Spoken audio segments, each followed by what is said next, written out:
जय हिंद दोस्तों। जैन जी एग्जाम में आपका एक बार फिर से स्वागत है। आज अपन 1 नवंबर में हुई एमपी पुलिस की शिफ्ट दूसरी का पेपर सॉल्व करेंगे। यानी अपन दूसरी शिफ्ट का 1 नवंबर वाला क्वेश्चन पेपर सॉल्व करेंगे जो एमपी पुलिस में आए थे। उसकी अपन सारे एनालिस्ट क्वेश्चन करेंगे। आपको जो क्वेश्चन करवाएंगे उन्हें भी पढ़ना, लेकिन उनके साथ जो इंपॉर्टेंट जानकारी देंगे अलग से उनको जरूर पढ़ना, क्योंकि जो क्वेश्चन आ चुके हैं वो तो आ चुके हैं। जो हम एक्स्ट्रा आपको करवाएंगे उन्हें आप जरूर अच्छे से पढ़ना, पूरी वीडियो ध्यान से देखना, क्योंकि उन्हीं में से आपके क्वेश्चन आना है और वो वेरी इंपॉर्टेंट क्वेश्चन है। तो चलिए स्टार्ट करते हैं आज के क्वेश्चन। बस आप एक बार पहले वीडियो को लाइक जरूर कर लीजिए और अपने चैनल को सब्सक्राइब, बस लाइक और सब्सक्राइब करिए और पढ़िए इंपॉर्टेंट। पहला क्वेश्चन आया था, निम्नलिखित में से कौन सी प्रमुख परियोजना नर्मदा नदी पर स्थित है? तो इसका राइट आंसर ऑप्शन बी यानी सरदार सरोवर, बरगी, इंदिरा सागर, ओमकारेश्वर, इनमें से कोई भी हो सकता था। ये वाला क्वेश्चन है, लेकिन ये तो क्वेश्चन हो गया। हम आपको इंपॉर्टेंट जानकारी दे रहे हैं, ये वाले कर लीजिए।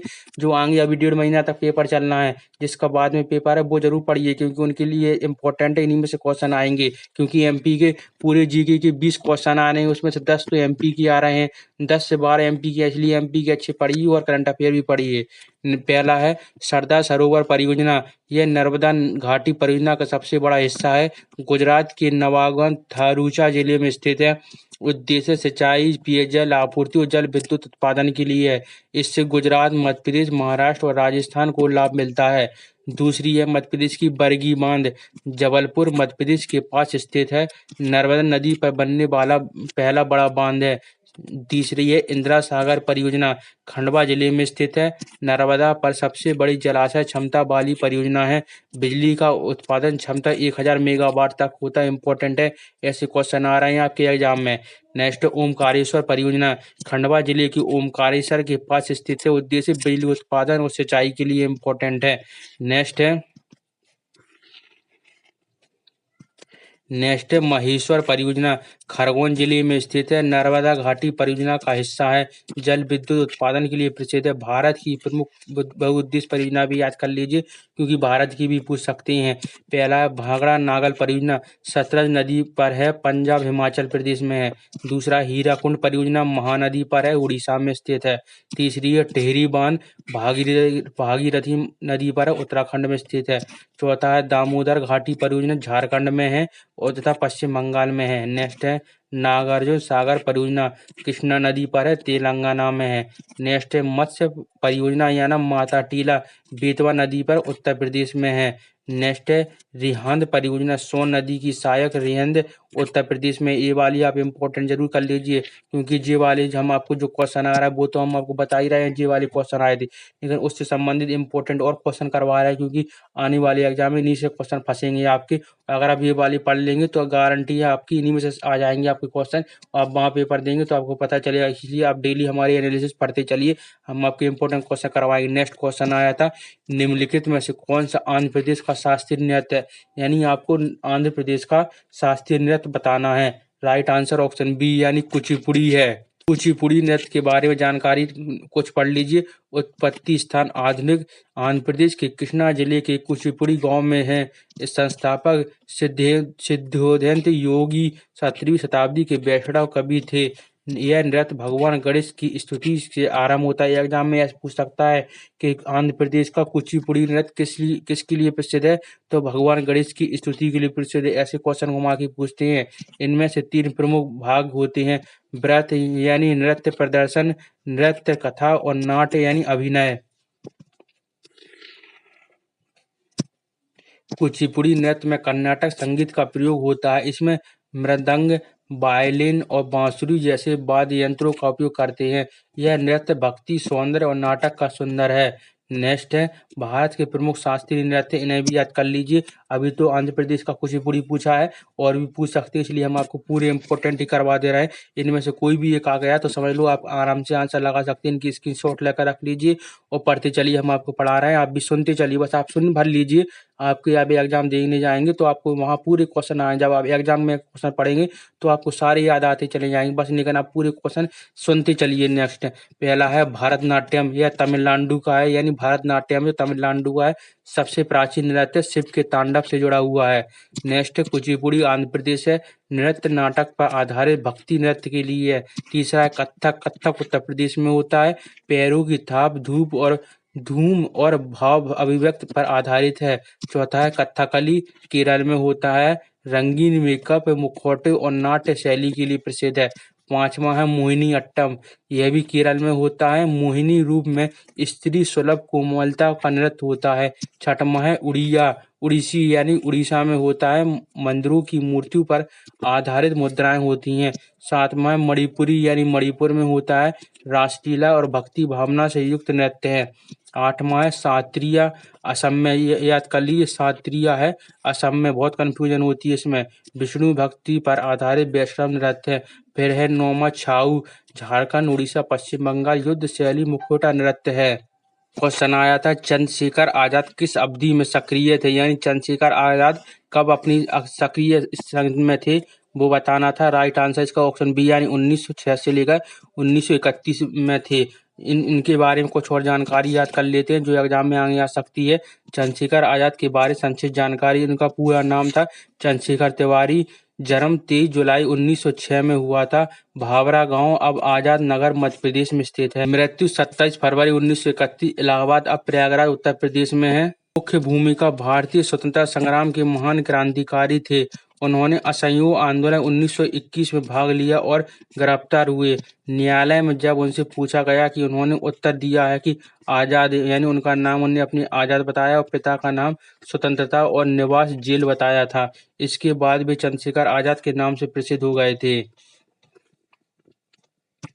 वे हिंदुस्तानी सोशलिस्ट रिपब्लिक एसोसिएशन के प्रमुख थे।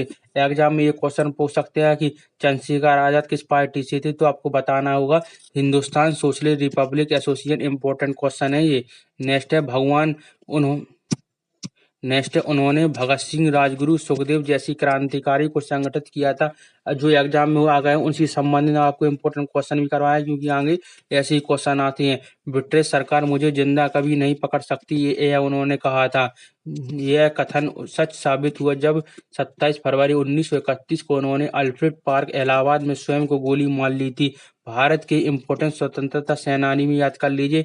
अभी तो चंद्रशेखर आजाद के बारे में पूछा गया है, आगे और भी पूछ सकते हैं, इसलिए हम आपके लिए इम्पोर्टेंट और लाए हैं। महात्मा गांधी सत्याग्रह अहिंसा के माध्यम से आजादी की लड़ाई के लिए असहयोग आयोग, सविनय अवज्ञा तथा भारत छोड़ो आंदोलन चलाया था। नेक्स्ट है पंडित जवाहरलाल नेहरू, कांग्रेस के नेता थे। भारत के प्रथम प्रधानमंत्री बने, स्वतंत्रता आंदोलन से जुड़े थे। नेक्स्ट है सुभाष चंद्र बोस, तुम मुझे खून दो मैं तुम्हें आजादी दूंगा, यह नारा सुभाष चंद्र बोस ने दिया था। आजाद हिंद फौज से जुड़े थे। नेक्स्ट है भगत सिंह, लाहौर षड़यंत्र केस में असेंबली बम गिराया था।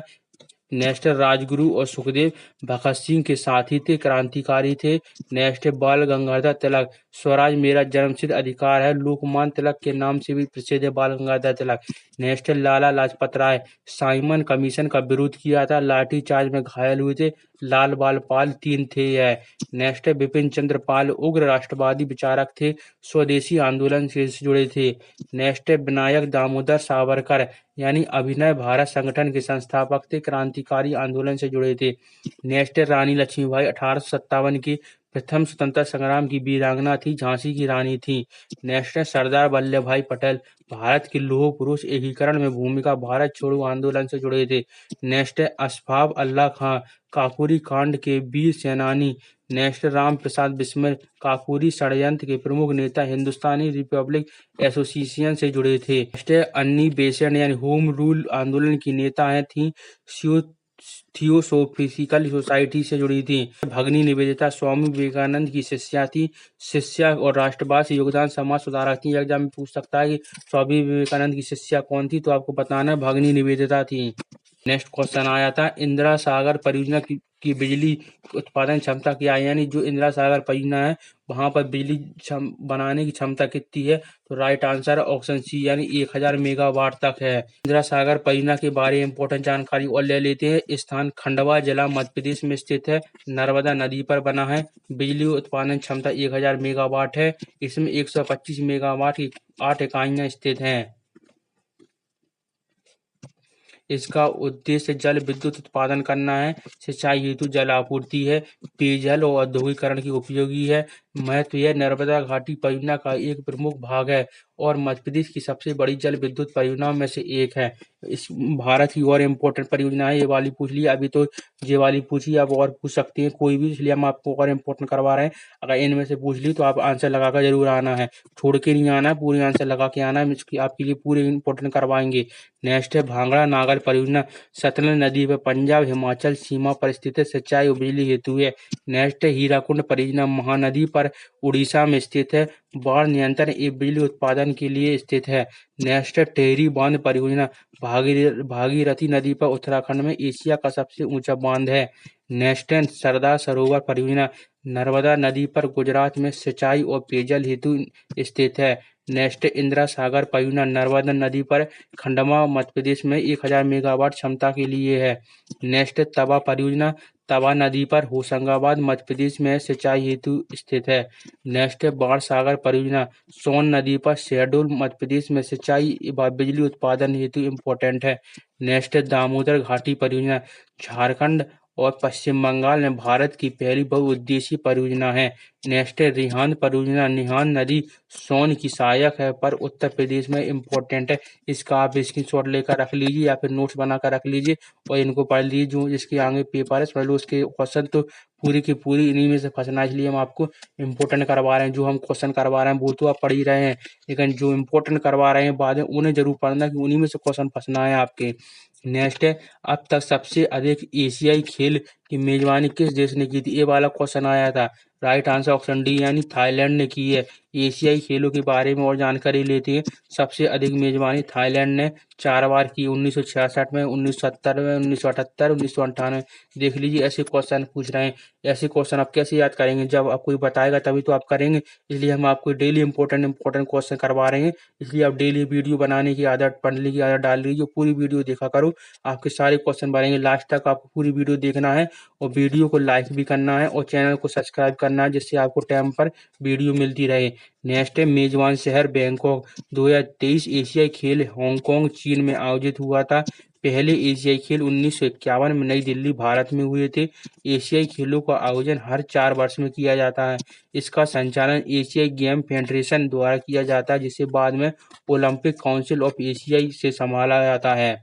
कुछ इंपॉर्टेंट खेल है, इन्हें भी याद कर लीजिए। एक स्लाइड में इतने सारे, इनका स्क्रीनशॉट ले लीजिए और पढ़ लीजिए। लेकिन आप हम पढ़ा रहे हैं तो आप हमारे पढ़ा हुआ जरूर सुनिए, क्योंकि आप कान से सुन लेंगे तो आप आंखों से देखते चलोगे और कान से सुनते चलोगे तो आप एग्जाम हॉल में कंफ्यूज नहीं होंगे। आपको सारे एक बार वहाँ एग्जाम में क्वेश्चन पढ़ेंगे तो आपको सारे क्वेश्चन याद आएंगे, लेकिन आपको पहले पूरा क्वेश्चन ध्यान से सुनना होगा।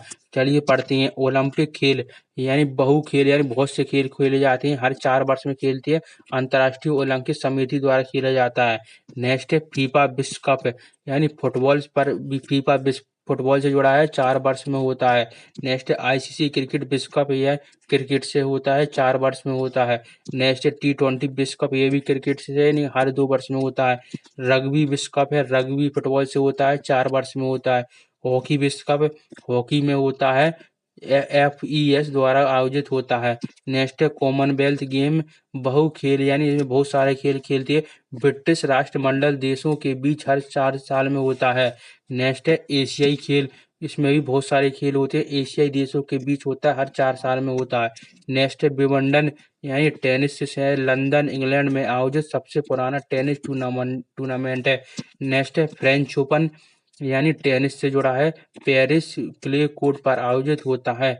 नेक्स्ट है यूएस ओपन, अमेरिका में होता है, हार्ड कोर्ट पर स्थित होता है। नेक्स्ट है ऑस्ट्रेलियाई ओपन, ये भी टेनिस से जुड़ा है, मेलबर्न हार्ड कोर्ट पर स्थित होता है। नेक्स्ट है थॉमस कप, बैडमिंटन पुरुष से अंतर्राष्ट्रीय टीम प्रतियोगिता है। नेक्स्ट है उबर कप, बैडमिंटन महिलाओं के लिए अंतर्राष्ट्रीय टीम प्रतियोगिता है। याद कर लीजिए, थॉमस कप पुरुषों के लिए बैडमिंटन और उबर कप बैडमिंटन महिलाओं के लिए है। नेक्स्ट है डेविस कप, टेनिस पुरुष खिलाड़ी के लिए अंतर्राष्ट्रीय टीम मुकाबला है। नेक्स्ट है फेड कप, यानी टेनिस महिलाओं के लिए है। नेक्स्ट है राइडर कप, गोल्फ यूरोप बनाम अमेरिका के लिए है। नेक्स्ट है सुल्तान अजलन शाह कप, यानी हॉकी मलेशिया में आयोजित होता है। नेक्स्ट है नेशनल गेम्स ऑफ इंडिया, बहुत सारे खेल खेले जाते हैं, भारत के राज्यों में होता है। नेक्स्ट है पैरा ओलंपिक खेल, यानी विकलांग विकलांग खिलाड़ियों के लिए हर 4 साल में होते हैं। ये वाली याद कर लीजिए, इनमें से एक क्वेश्चन जरूर फंसेगा आपका, देख लेना। किसी ना किसी शिफ्ट में एक क्वेश्चन आना है कि इसलिए आप सारे क्वेश्चन पढ़िए, आपकी शिफ्ट में कितने क्वेश्चन फंस जाएं ये किसी की गारंटी नहीं है, इसलिए आप पूरे क्वेश्चन पढ़िए, इसी में से आपके सारे क्वेश्चन फंसेंगे। नेक्स्ट है, अक्टूबर 2025 में मध्य प्रदेश के मुख्यमंत्री कौन? देख लीजिए, क्वेश्चन आया था, इतना सिंपल क्वेश्चन है कि अक्टूबर 2025 में मध्य प्रदेश के मुख्यमंत्री कौन है? तो राइट आंसर ऑप्शन बी है, डॉक्टर मोहन यादव जी हैं। इंपॉर्टेंट जानकारी है, डॉक्टर मोहन यादव 13 सितंबर 2023 से मध्य प्रदेश के मुख्यमंत्री बने थे। आगे एग्जाम में पूछ सकता है कि मध्य प्रदेश के मुख्यमंत्री मोहन यादव वो कब बने थे, तो आपको बताना 13 दिसंबर 2023 को बने थे। नेक्स्ट है, राज्यपाल मंगूभाई छगनभाई पटेल 6 जुलाई 2021 से मध्य प्रदेश के राज्यपाल हैं। मध्य प्रदेश के प्रमुख मुख्यमंत्री हैं पंडित रविशंकर शुक्ला जी हैं। कार्यकाल 1 नवंबर 1956 में 31 दिसंबर 1956 में। पहले मुख्यमंत्री पंडित रविशंकर शुक्ला। कई बार एग्जाम में आता है, एमपी के तो हर एग्जाम में ये वाला क्वेश्चन भी जरूर डालती है। राजनीतिक दल भारतीय राष्ट्रीय कांग्रेस से जुड़े थे। मुख्यतब्य संयुक्त मध्य प्रदेश के पहले मुख्यमंत्री थे।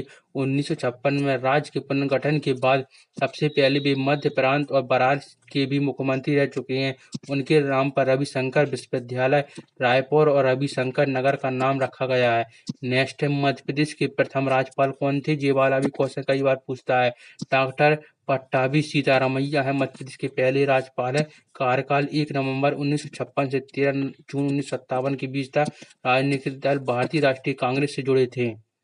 नेक्स्ट क्वेश्चन आया था, गांधी सागर बांध की ऊंचाई और लंबाई क्रमशः कितनी? देख लिया, अब गांधी सागर बांध की आपको यह कहाँ पर है ये तो पूछ ही रहे हैं, ये भी पूछ रहे हैं कि उसकी लंबाई और चौड़ाई कितनी है।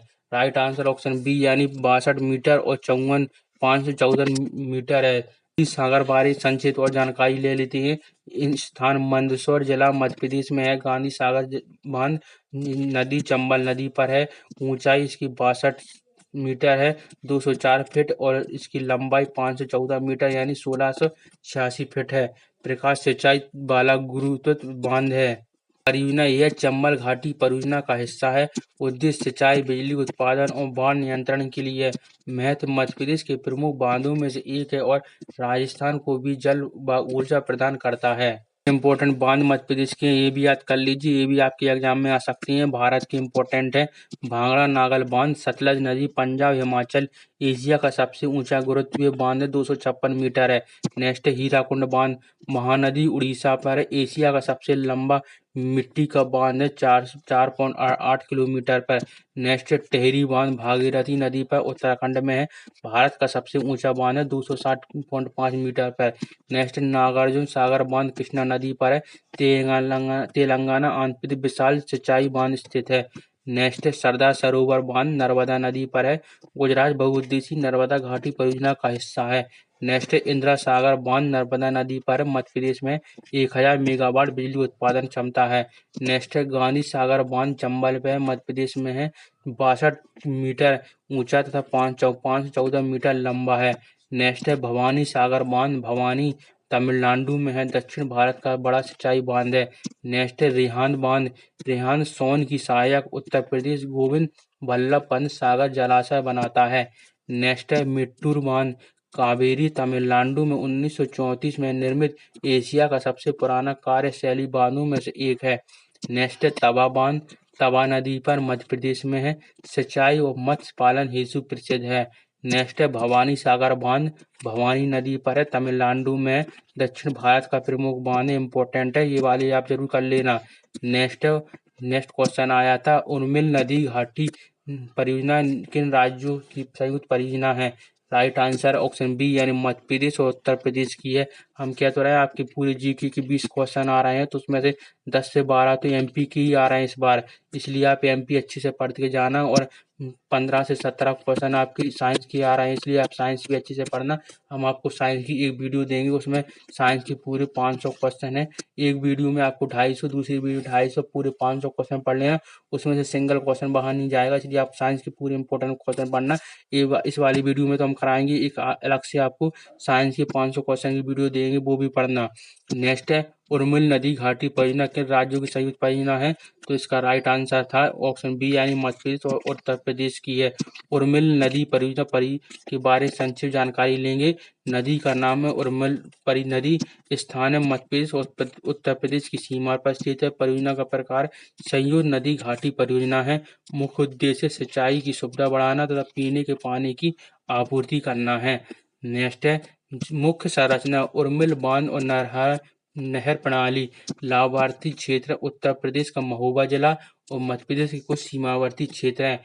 महत्व यह परियोजना बुंदेलखंड के क्षेत्र की जल आवश्यकता पूरी करने के लिए आवश्यक है। भारत की प्रमुख नदी घाटी परियोजना, इन्हें भी याद कर ली, इनमें से क्वेश्चन जरूर फंस सकता है। ये रही इंपोर्टेंट नदी घाटी परियोजना।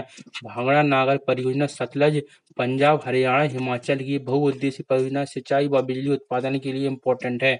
नेक्स्ट है चंबल घाटी परियोजना, चंबल नदी पर मध्य प्रदेश, राजस्थान, गांधी सागर, राणा प्रताप सागर तथा जवाहर सागर बांध स्थित है। नेक्स्ट है दामोदर घाटी परियोजना, दामोदर, झारखंड, पश्चिम बंगाल, भारत की पहली नदी घाटी परियोजना 1948 में बनी थी। नेक्स्ट है नर्मदा घाटी परियोजना, नर्मदा नदी मध्य प्रदेश, गुजरात, महाराष्ट्र, सरदार सरोवर, इंदिरा सागर तथा ओमकारेश्वर बांध स्थित है। नेक्स्ट है माही परियोजना, माही मध्य प्रदेश में है, राजस्थान, गुजरात, 3 राज्यों की संयुक्त परियोजना है। नेक्स्ट है हीराकुंड परियोजना, महानदी, उड़ीसा, एशिया का सबसे लंबा मिट्टी का बांध है। नेक्स्ट टिहरी परियोजना, भागीरथी, उत्तराखंड में है, भारत का सबसे ऊंचा बांध 260 मीटर है। नेक्स्ट है राजघाट परियोजना, बेतवा, मध्य प्रदेश और उत्तर प्रदेश की सिंचाई के लिए संयुक्त परियोजना है। नेक्स्ट है उर्मिल नदी घाटी परियोजना, उर्मिल नदी पर मध्य प्रदेश और उत्तर प्रदेश की बुंदेलखंड क्षेत्र की संयुक्त परियोजना है। नेक्स्ट है आपके लिए कावेरी परियोजना, यानी कावेरी कर्नाटक, तमिलनाडु में स्थित सिंचाई व जल विवाद के लिए प्रसिद्ध है। नेक्स्ट क्वेश्चन आया था भोपाल राज्य की स्थापना किस अफगान शासक ने की थी? ऐसे वाले क्वेश्चन आ रहे हैं। राइट आंसर ऑप्शन सी है नवाब दोस्त मोहम्मद खान ने की थी। भोपाल के संस्थापक नवाब दोस्त मोहम्मद खान के बारे में संक्षिप्त जानकारी लेंगे, इनसे क्वेश्चन फंसेगा। पूरा नाम था नवाब दोस्त मोहम्मद खान। जन्म अफगानिस्तान के मीर बाइस खान परिवार में हुआ था। स्थान भोपाल, रियासत की स्थापना सन 1724 में हुई थी। राजधानी पहले जगदीशपुर, वर्तमान में जगदीशपुरम, भोपाल से 10 किलोमीटर दूर स्थित है। नेक्स्ट है मुख्य उपलब्धि इनकी थी मुगल साम्राज्य के पतन के समय स्वयं का स्वतंत्र शासन स्थापित किया। भोपाल की इस्लामी संस्कृति, प्रशासनिक व्यवस्था और किले के लिए प्रसिद्ध है। वास्तुकला उसने कई मस्जिदों और किले बनवाए। उसने फतेहगढ़ का किला भी प्रमुख है। वंश इस अफगान वंश ने आगे चलकर भोपाल की नवाबी सत्ता चलाई थी। नेक्स्ट है इम्पोर्टेंट, ये वाले इम्पोर्टेंट भी आप याद कर लीजिए, प्रमुख हैं, इन्हें भी याद कर लीजिए, ये जरूर आ सकते हैं। चंद्रगुप्त मौर्य यानी मौर्य साम्राज्य से जुड़े थे। उज्जैन मौर्य साम्राज्य का प्रमुख केंद्र रहा था। नेक्स्ट है अशोक महान, मौर्य साम्राज्य से जुड़े थे, उज्जैन के राज्यपाल रहा है तथा बौद्ध धर्म के प्रचारक भी रहे हैं। नेक्स्ट है सम्राट विक्रमादित्य, यह भी उज्जैन से जुड़े हैं। विक्रम संवत के प्रवर्तक, उज्जैन को राजधानी बनाया था। नेक्स्ट है चंद्रसेन और भोजराज परमार वंश से थे, धार जिले से थे। राजा भोज ने भोजपुरी मंदिर का निर्माण कराया था। नेक्स्ट है मध्य प्रदेश से नवाब दोस्त मोहम्मद खान भोपाल से 1724 में भोपाल राज्य की स्थापना की थी।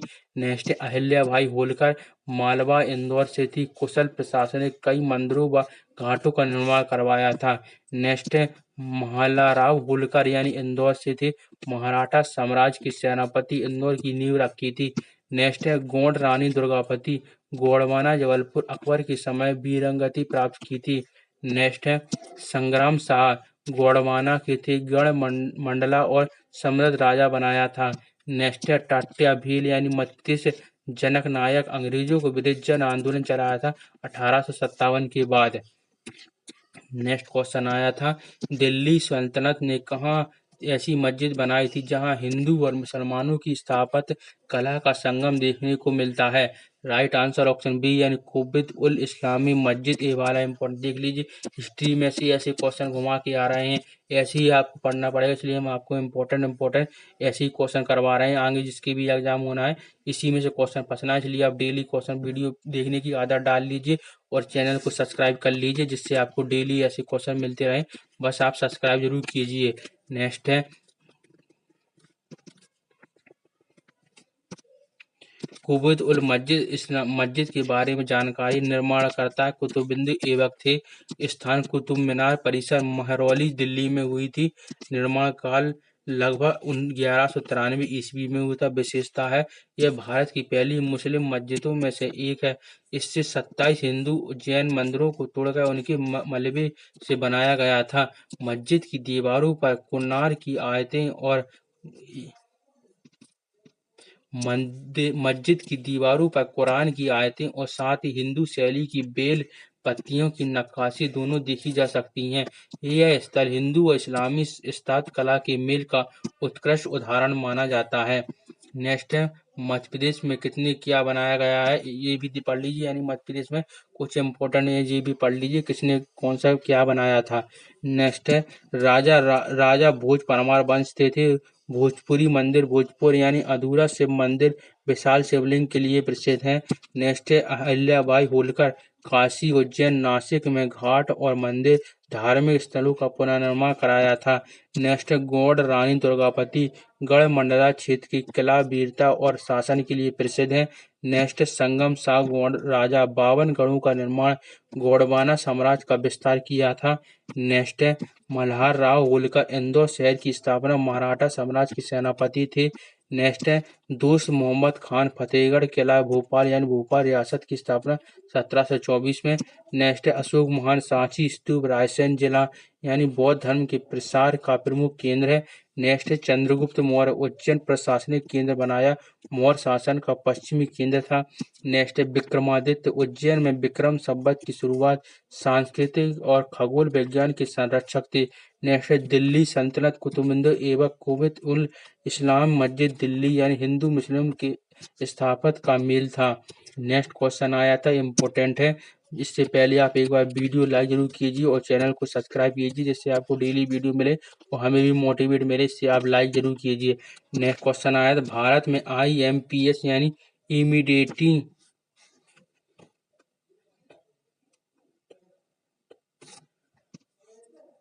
नेक्स्ट है भारत में IMPS यानी इमीडिएट पेमेंट सर्विस का उपयोग किस प्रकार के लेनदेन के लिए किया जाता है। राइट आंसर है ऑप्शन सी यानी छोटे और तत्काल व्यक्तिगत लेनदेन के लिए करते हैं। IMPS यानी इमीडिएट पेमेंट सर्विस के बाद जानकारी। पूरा नाम है इमीडिएट पेमेंट सर्विस तत्काल भुगतान सेवा। शुरुआत 22 नवंबर 2010 से हुई थी। संचालन संस्था national payment corporation of India NPCI। तुरंत यानी 24/7 घंटे यानी 24 घंटे धन स्थानांतरण की सुविधा देता है। उपलब्ध यह सेवा साल के सभी दिन छुट्टी सहित 24 घंटे उपलब्ध होती है, यानी कभी भी आप इसका उपयोग कर सकते हैं। सीमा यानी अधिकतम 5 लाख बैंक के अनुसार बदल सकती है। माध्यम मोबाइल नंबर प्लस MMID या खाता संख्या प्लस IFSC कोड के माध्यम से ट्रांजैक्शन कर सकते हैं। लाभ तत्काल धन स्थानांतरण करना, किसी भी समय उपयोगी, सुरक्षित और सुविधाजनक डिजिटल पेमेंट प्रणाली है। ऐसी कुछ योजना है भारत सरकार की, इन्हें भी याद कर लीजिए। ये वाली अभी तो वो पूछी थी, अब ये वाली पूछ सकती है आगे वाले एग्जाम में, यानी NEFT national electronic fund transfer bank समय के अनुसार काम करता है, 24/7 उपलब्ध है, छोटे से माध्यम लेनदेन के लिए है। Next UPI unified payment interface यानी मोबाइल आधारित सेवा तत्काल भुगतान के लिए है। QR कोड मोबाइल नंबर आदि से भुगतान संभव है। सीमा 1 लाख, कुछ बैंकों में 5 लाख तक है। नेक्स्ट है भीम ऐप यानी NPCI द्वारा विकसित UPI आधारित ऐप है, डिजिटल लेनदेन को बढ़ावा देने के लिए शुरू किया गया है। नेक्स्ट है रुपए पे कार्ड, भारतीय भुगतान कार्ड नेटवर्क है, डेबिट क्रेडिट और प्रीपेड कार्ड के रूप में उपलब्ध है। क्वेश्चन आया था गुलाम वंश का पहला सुल्तान कौन था। राइट आंसर है ऑप्शन बी यानी कुतुबुद्दीन ऐबक था। इंपॉर्टेंट जानकारी है, गुलाब वंश की स्थापना कुतुबुद्दीन ऐबक ने 1206 में की थी। कुतुबुद्दीन ऐबक मूलतः तुर्की मूल का गुलाम था और मोहम्मद गोरी का सेनापति था। ऐबक को लखनौती का विजेता कहा जाता है। उसने दिल्ली में कुतुब उल इस्लामी मस्जिद और लाहौर में अल-तमस मस्जिद का निर्माण कराया था। उसकी मृत्यु 1210 ईस्वी में घोड़े से गिरने के कारण हुई थी। एग्जाम में पूछ सकते हैं कि किस मुगल सम्राट की मृत्यु घोड़े से गिरने से हुई थी, तो कुतुबुद्दीन ऐबक की हुई थी। नेक्स्ट है, उसे लाख बख्श यानी लाखों का दाता कहा जाता है। ऐबक के बाद उसका दामाद इल्तुतमिश 1211 से 1236 ईस्वी में सुल्तान बना। नेक्स्ट है, गुलाम वंश को इलवासी वंश भी कहा जाता है। नेक्स्ट है, उत्तर भारत पर सर्वाधिक शासन करने वाला वंश गुर्जर प्रतिहार यानी शासनकाल 8वीं शताब्दी से 11वीं शताब्दी तक रहा। राजधानी कन्नौज बनाई थी। प्रमुख शासक नागभट्टम प्रथम, मिहिर भोज तथा नागभट्टम द्वितीय। उन्होंने अरबों के आक्रमण को रोका और उत्तरी भारत की रक्षा की। इस वंश का शासन राजस्थान, गुजरात, उत्तर प्रदेश और मध्य प्रदेश के बड़े भागों में फैला हुआ था। भारत के कुछ इम्पोर्टेंट महत्वपूर्ण राजवंश ने भी याद कर लीजिए, ये वाले आपके एग्जाम में आगे पूछ सकते हैं। मौर्य, चंद्रगुप्त मौर्य मौर्य वंश के संबंधित थे। भारत के प्रथम सम्राट मौर्य साम्राज्य की स्थापना हुई थी। अशोक महान मौर्य वंशकालीन युद्ध तथा बौद्ध धर्म का प्रचार हुआ था। नेक्स्ट है, चंद्रगुप्त प्रथम। चंद्रगुप्त अलग थे और चंद्रगुप्त प्रथम अलग हैं। गुप्त वंश गुप्त साम्राज्य की स्थापना की थी। समुद्रगुप्त गुप्त वंश भारतीय नेपोलियन यानी समुद्रगुप्त को भारत के नेपोलियन कहते हैं, व्यापक विजय अभियान चलाया था। नेक्स्ट है, हर्षवर्धन पुष्यभूत वंश के संबंध थे। कन्नौज की राजधानी बौद्ध धर्म के संरक्षण थे। कुतुबुद्दीन ऐबक गुलाम वंश थे, दिल्ली सल्तनत की स्थापना की थी। इल्तुतमिश भी गुलाम वंश से जुड़े थे। टकसाल जारी की, मुद्रा व्यवस्था सुधार किया। अलाउद्दीन खिलजी खिलजी वंश से थे। बाजार नियंत्रण नीति, मंगोल आक्रमण को रोका। नेक्स्ट, मोहम्मद बिन तुगलक तुगलक वंश से थे। राजधानी बदली, टोकन मुद्रा जारी की। नेक्स्ट, शेरशाह सूरी सूर्य वंश ग्रेड ट्रैक रोड निर्माण कराया। भूमि सुधार रुपये प्रथा चालू की। अकबर महान मुगल वंश से थे। धार्मिक सहिष्णुता, दीन इलाही, प्रशासनिक सुधार। नेक्स्ट, औरंगजेब मुगल वंश के थे। सबसे लंबा शासनकाल दक्षिण भारत तक विस्तार था। नेक्स्ट, छत्रपति शिवाजी मराठा मराठा वंश से थी। स्वराज की स्थापना, हिंदवी स्वराज के प्रवर्तक थे। नेक्स्ट, रानी लक्ष्मीबाई झांसी की राज्य 1857 के विद्रोह की वीरांगना थी। सम्राट अशोक मौर्य वंश से शांति और धर्म के प्रचारक प्रतीक बने थे। नेक्स्ट क्वेश्चन आया था, मध्य भारत राज्य का गठन कब किया गया था? राइट आंसर 28 मई 1948 में किया गया था। इम्पोर्टेंट जानकारी है, मध्य भारत गठन 28 मई 1948 को हुआ था। यह गठन का उद्देश्य मध्य भारत क्षेत्र की रियासतों को एकीकृत करना था। कुल रियासतें 25 रियासतों को मिलाकर राज्य बनाया गया था। अन्य नाम इसे मालवा संघ भी कहा जाता है। शीतकालीन राजधानी ग्वालियर बनाई थी। ग्रीष्मकालीन राजधानी इंदौर तथा मुख्य भाषा हिंदी थी। नेक्स्ट है, विलय की तिथि यानी विलय की तिथि थी 1 नवंबर 1956 को मध्य प्रदेश में विलय हुआ था। नेक्स्ट है, विलय के साथ समृद्ध क्षेत्र मध्य भारत के साथ विंध्य प्रदेश और भोपाल राज्य भी शामिल हुआ था। नेक्स्ट है, मध्य भारत राज्य का अस्तित्व काल 1948 से 1956 तक लगभग 8 वर्ष तक रहा था। नेक्स्ट क्वेश्चन आया था, राज्य और केंद्र के बीच विवाद किस सूची से आता है? राइट आंसर ऑप्शन सी यानी समवर्ती सूची से आता है। भारत के संविधान में विषय की 3 सूची बांटी गई है, संघ सूची, राज्य सूची तथा समवर्ती सूची है। आपको ये बताना है, समवर्ती सूची में से विषय शामिल है जिन पर केंद्र और राज्य दोनों कानून बना सकती है। उदाहरण के लिए शिक्षा पर, विवाह पर, वन, बिजली, आपराधिक कानून इन पर बनाती है। अगर केंद्र और राज्य दोनों कानून में टकराव होता है तो केंद्र का कानून मान्य होता है। यदि राज्य और केंद्र के बीच विवाद उत्पन्न होता है तो उसे सुलझाने का कार्य सुप्रीम कोर्ट करती है। यह कार्य अनुच्छेद 131 आर्टिकल 131 के तहत किया जाता है। इसे मूल अधिकार कहा जाता है। सर्वोच्च न्यायालय केंद्र और राज्यों के बीच या राज्यों के बीच विवादों का अंतिम निपटारा करती है। भारत की 3 प्रमुख सूचियाँ इन्हें भी अच्छे से पढ़ लीजिए। यानी संघ सूची केवल केंद्र सरकार बनाती है, 97 विषय जैसे रक्षा, विदेश नीति, रेल, बैंकिंग संबंधित है। दूसरी है राज्य सूची, केवल राज्य सरकार बनाती है, इसमें 61 विषय आती है। पुलिस, कृषि, स्वास्थ्य, स्थानीय सरकार आदि आती है। नेक्स्ट है समवर्ती सूची, इसमें केंद्र और राज्य दोनों मिलकर बनाती हैं, इसमें 52 विषय हैं। शिक्षा, विवाह, आपराधिक कानून, बिजली इनसे इम्पोर्टेंट है। नेक्स्ट है भारत की इकोनॉमी से कुछ इम्पोर्टेंट जानकारी इन्हें पढ़ लीजिए, इनमें से क्वेश्चन आ सकते हैं। भारतीय संविधान के रचनात्मक कौन है? डॉक्टर भीमराव अम्बेडकर जी हैं। नेक्स्ट है संविधान सभा का गठन कब हुआ था? 9 दिसंबर 1946 में हुआ था।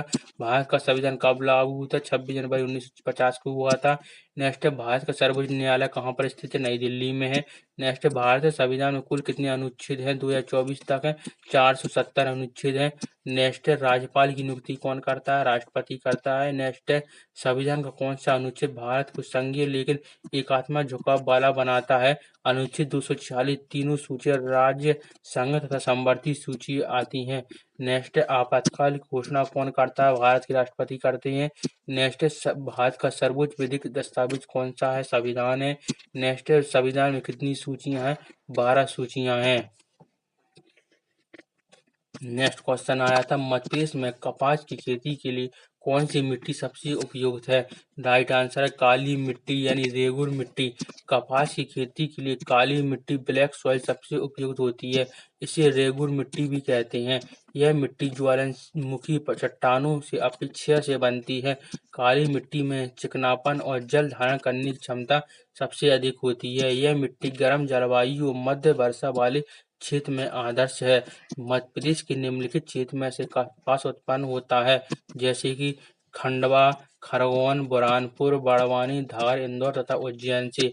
मध्य प्रदेश की प्रमुख मिट्टियां हैं, इन्हें भी आप पढ़ लीजिए। काली मिट्टी है, कपास के लिए सबसे श्रेष्ठ नर्मदा घाटी और मालवा क्षेत्र में पाई जाती है। नेक्स्ट क्वेश्चन आ सकता है लाल मिट्टी लोहे तत्व से भरपूर है, रीवा, सतना, शहडोल क्षेत्र में मिलती है।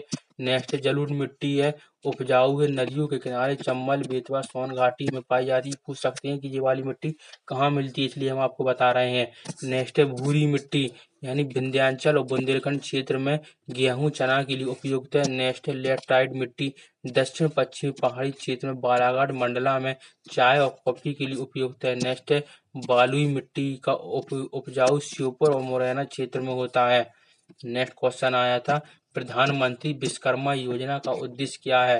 राइट आंसर ऑप्शन सी यानी पारंपरिक कारीगरों को आर्थिक सहायता और उपकरण प्रदान करना है। शुरुआत है 17 सितंबर 2023 में विश्वकर्मा जयंती के दिन प्रधानमंत्री नरेंद्र मोदी जी के द्वारा हुई थी। इसका उद्देश्य पारंपरिक कारीगरों और शिल्पकारों को सशक्त बनाना है। उन्हें उपकरण, वित्तीय सहायता और प्रशिक्षण उपलब्ध कराया जाता है। उनकी उत्पादन विपणन को बिक्री के लिए मंच भी दिया जाता है। लाभार्थी इससे लाभ कौन कौन पाते हैं? बाड़ाई, सुनार, लोहार, मोची, राजमिस्त्री, बुनकर, कुम्हार, नाई, दर्जी आदि पारंपरिक शिल्पकार हैं। वित्तीय सहायता है बिना गारंटी 1 लाख तक का ऋण पहले चरण में और फिर 2 लाख तक का ऋण दूसरे चरण में। कर ब्याज दर पर होता कम यानी कम से कम ब्याज दर में दी जाती है।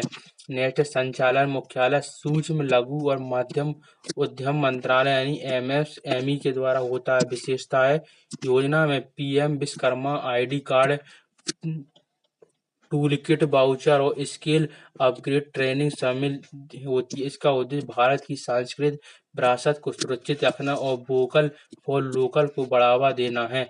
नेक्स्ट है भारत की ऐसी प्रमुख योजना है जो इसी से संबंधित है। अभी ये वाली पूछी गई थी, अब और दूसरी पूछ सकते हैं, इसलिए ये वाली पढ़ लीजिए। प्रधानमंत्री मुद्रा योजना यानी पीएमएमवाई छोटे उद्योग और बिना गारंटी के ऋण प्रदान कराती है। दूसरा प्रधानमंत्री कौशल विकास योजना पीएमकेवीवाई यानी युवाओं को रोजगार मुखी कौशल प्रशिक्षण कराती है। तीसरा स्टार्टअप इंडिया योजना यानी नए उद्योगों और नवाचार को प्रोत्साहन देना है। चौथा मेक इन इंडिया अभियान भारत को वैश्विक विनिर्माण केंद्र बनाने का लक्ष्य।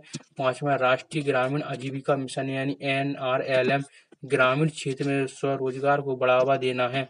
नेक्स्ट है डीजी शक्ति योजना यानी युवाओं को डिजिटल उपकरण और कौशल प्रशिक्षण प्रदान करना है। नेक्स्ट है प्रधानमंत्री रोजगार सृजन कार्यक्रम ईजीपी यानी सूक्ष्म उद्योगों के लिए वित्तीय सहायता योजना उपलब्ध कराना है। अब आपके लिए साइंस के इंपॉर्टेंट क्वेश्चन भी आ गए हैं, इसलिए आप अब साइंस की भी क्वेश्चन कर लिए। साइंस की आपकी एग्जाम में 15 से 17 नंबर की तो साइंस ही आ रही है, इसलिए साइंस के इंपॉर्टेंट क्वेश्चन हो जाते हैं। बस आप एक बार पहले लाइक का बटन जरूर दबा दीजिए, एक बार लाइक का बटन दबाइए, फिर पढ़ते हैं। नेक्स्ट क्वेश्चन आया था, अभिक्रिया किससे संबंधित है? राइट आंसर ऑप्शन बी, रासायनिक अभिक्रियाओं से संबंधित है। इंपॉर्टेंट जानकारी लेते हैं। अभिक्रिया वह प्रक्रिया जिसमें एक या अधिक पदार्थ आपस से मिलकर एक पदार्थ बनाती हैं। इन प्रक्रियाओं में रासायनिक बंध का टूटना और नए बंध का बनना शामिल होता है। उदाहरण के लिए 2H2 प्लस O2 इंटू बनता है 2H2O बन जाता है।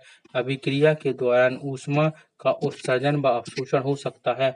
अभिक्रिया ऊष्माक्षेपी या ऊष्माशोषी हो सकती है। रासायनिक अभिक्रिया के प्रकार यानी संयोजन अभिक्रिया दो या अधिक पदार्थ मिलकर एक नया पदार्थ बनाते हैं। अपघटन अभिक्रिया एक यौगिक टूटकर दो या अधिक पदार्थ बनाते हैं। विस्थापन अभिक्रिया एक तत्व दूसरे तत्व को विस्थापित करता है। नेक्स्ट है द्विविस्थापित अभिक्रिया, दो यौगिक के आयन आपस में स्थान बदलते हैं। नेक्स्ट है ऑक्सीकरण अपचयन यानी इलेक्ट्रॉन का आदान प्रदान करता है। नेक्स्ट है अभिक्रिया की महत्वपूर्ण संबंधित कुछ क्वेश्चन है, इन्हें भी आप पढ़ लीजिए। ये वाले क्वेश्चन आपके एग्जाम में आ सकते हैं। रासायनिक अभिक्रियाएं भाग लेने वाले पदार्थ क्या कहलाते हैं? अभिकारक। नेक्स्ट है अभिक्रिया के परिणाम स्वरूप बनने वाला पदार्थ क्या कहलाता है? उत्पादक। नेक्स्ट है रासायनिक समीकरण में प्लस चिन्ह का अर्थ क्या होता है? अभिकारक का उत्पादन को जोड़ना। नेक्स्ट अभिक्रिया में द्रव्यमान संरक्षण का नियम क्या होता है? लॉरेंट्जिकल होता है। नेक्स्ट ऊष्मा उत्सर्जन करने वाली अभिक्रिया को क्या कहते हैं? ऊष्माक्षेपी अभिक्रिया कहते हैं। नेक्स्ट ऊष्मा अवशोषित करने वाली अभिक्रिया को क्या कहते हैं? ऊष्माशोषी कहते हैं। नेक्स्ट जंग लगना किस प्रकार की अभिक्रिया है? ऑक्सीकरण अभिक्रिया है। नेक्स्ट प्रकाश की उपस्थिति में होने वाली अभिक्रिया कौन सी है? एक प्रकाशीय अभिक्रिया होती है।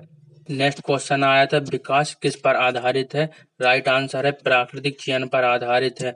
विकास एक ऐसी प्रक्रिया है जिसमें जीवों की प्रजातियों में कई पीढ़ियों के द्वारा परिवर्तित होता है। यह प्रक्रिया चार्ल्स डार्विन द्वारा दी गई और उन्होंने बताया कि प्राकृतिक चयन के माध्यम से जीव समय के जो अपने पर्यावरण के अनुसार बेहतर ढल जाते हैं, जीवित रहते हैं और अपनी संतानों को विशेषता स्थानांतरण करते हैं। समय के साथ यही प्रक्रिया नई प्रजातियों के निर्माण का कारण बनती है। इससे संबंधित कुछ और क्वेश्चन है, ये भी पढ़ लीजिए। प्राकृतिक चयन का सिद्धांत किसने दिया था? चार्ल्स डार्विन ने दिया था। चार्ल्स डार्विन की प्रसिद्ध पुस्तक का नाम क्या है जिन्हें उनमें विकास का सिद्धांत बताया था? On the origin of species. एक क्वेश्चन एग्जाम में आ सकता है। विकास के सिद्धांत के अनुसार कौन जीवित रहता है? वही जीव जो अपने पर्यावरण के अनुसार सबसे अधिक अनुकूल होता है। नेक्स्ट जीवों में पीढ़ी दर पीढ़ी होने वाली परिवर्तन को क्या कहा जाता है? विकास एवोल्यूशन कहते हैं। नेक्स्ट विकास का अध्ययन किस विज्ञान की शाखा में किया जाता है? आनुवांशिकी और उत्क्रमित विज्ञान बायोलॉजी एवोल्यूशन बायोलॉजी में करते हैं। नेक्स्ट क्वेश्चन आया था साइंस का था, गैल्वेनोमीटर का उपयोग किया जाता है। Right answer option B, current की दिशा को मात्रा ज्ञात करने के लिए। हम आपके लिए साइंस की 500 क्वेश्चन की एक वीडियो डालेंगे, उसे आप जरूर पढ़ना, वेरी इंपॉर्टेंट। उसमें से आपके सारे क्वेश्चन आ जाएंगे। 1.5 महीने क्वेश्चन चलना है पेपर आपकी, तो उनमें से क्वेश्चन आपकी फंसना ही फंसना है, गारंटी है। इसलिए आप अच्छे से पढ़ना, उसमें वेरी इंपॉर्टेंट क्वेश्चन लाए हैं, वो वाली जरूर वीडियो देखना। नेक्स्ट है गैल्वेनीकरण एक संवेदनशील विद्युत यंत्र है जो कमजोर विद्युत धारा की दिशा और परिणाम को मापने के लिए प्रयुक्त किया जाता है। यह गतिमान कुंडल और चुंबकीय क्षेत्र के सिद्धांत पर कार्य करता है। जब विद्युत धारा कुंडल से गुजरती है तो यह चुंबकीय बल के कारण यही विक्षेप धारा की उपस्थिति और दिशा को दर्शाती है। कुछ इम्पोर्टेंट जानकारी इन्हें भी लीजिए कि किससे क्या मापती हैं, तो एम्पीमीटर से विद्युत धारा की मात्रा मापते हैं। इम्पोर्टेंट, ये सारे 10 पॉइंट इम्पोर्टेंट है। इन्हीं में से आपकी साइंस की पूछ सकते हैं, क्योंकि ऐसे ही साइंस के क्वेश्चन पूछे जा रहे हैं। नेक्स्ट है वोल्ट मीटर से विद्युत विभवांतर मापने के लिए। तीसरा है ओम मीटर को प्रतिरोध मापने के लिए। वोट मीटर का उपयोग विद्युत शक्ति मापने के लिए। मीटर ब्रिज का अज्ञात प्रतिरोध ज्ञात करने के लिए। मल्टीमीटर का वोल्टेज, करंट और रेजिस्टेंस तीनों मापने के लिए। गैल्वेनोमीटर का करंट की दिशा और उपस्थिति बताने के लिए। थर्मामीटर का तापमान मापने के लिए। बैरोमीटर का वायु दाब मापने के लिए। हाइग्रोमीटर आर्द्रता मापने के लिए उपयोग करते हैं। नेक्स्ट क्वेश्चन है फिटकरी का रासायनिक सूत्र यानी फिटकरी अलॉय का रासायनिक सूत्र बताना है। राइट आंसर ऑप्शन ए है यानी KAlSO4 का होल 2 इंटू 12H2A होता है। ऐसे क्वेश्चन आ रहे हैं।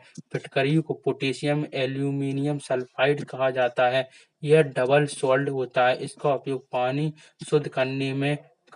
को शुद्ध करने में, कट लगने पर, खून रोकने पर और त्वचा संक्रमण में फिटकरी का उपयोग करते हैं।